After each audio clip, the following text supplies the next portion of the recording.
Hey friends, and well, let me be honest, probably before this video is over, some of you will consider me as an enemy.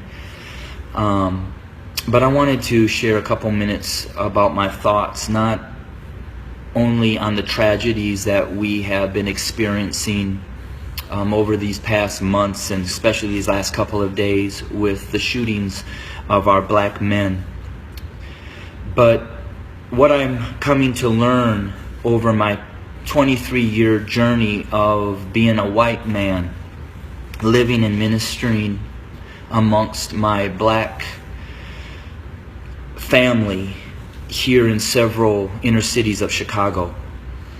And I'm going to speak very black and white because, let's be honest, it's a black and white issue.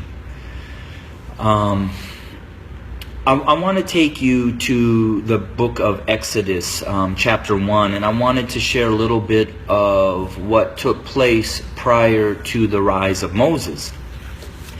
When I read that, it talked about that the Pharaoh became concerned and very fearful that the Hebrew slaves were growing in number and in power. So in order to maintain their oppression, he put upon them great labor. He put upon the Hebrew slaves cruelty to keep them down. However, they still grew. And so he brought together some midwives, and he instructed them that when a Hebrew boy was born, kill him.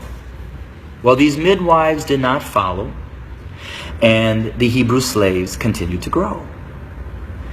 Eventually, the Pharaoh became so hatred and towards those Hebrew slaves that he made a decree.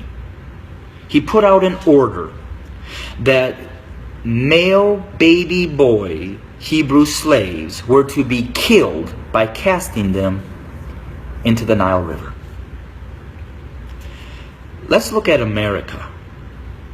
We brought blacks into this country as slaves.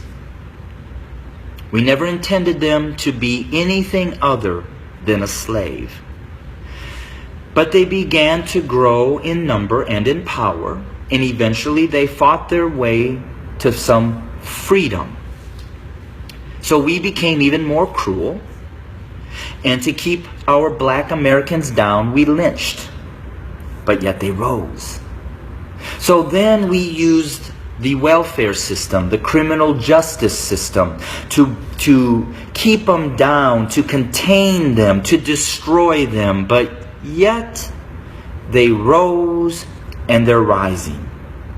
Then we built prisons and jails to hold them. Yet they rose. And so now we are doing exactly what the Pharaoh did at the end, sending out a decree: kill them.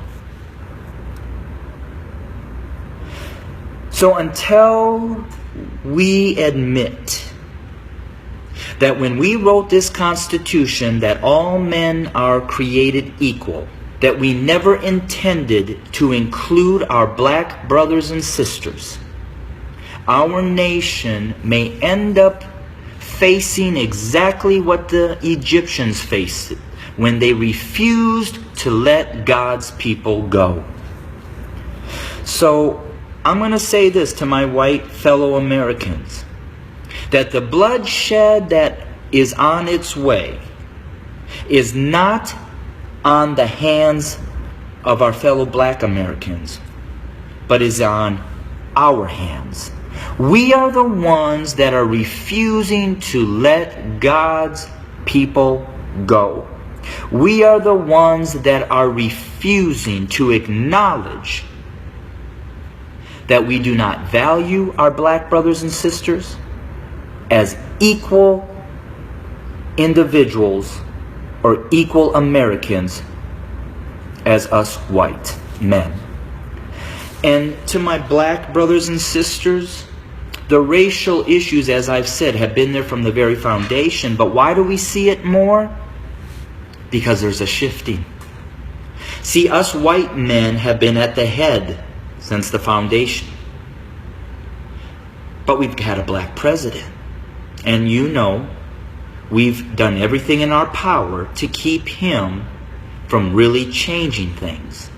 Now we have another minority rising to the top, a white female. What does that say? Those of us who are white men who have been at the head are now starting to see and fear that we are going to become the tail. And we know what we've done to you. And so now we're fearful that you're going to do to us what we have done to you. But I will say this.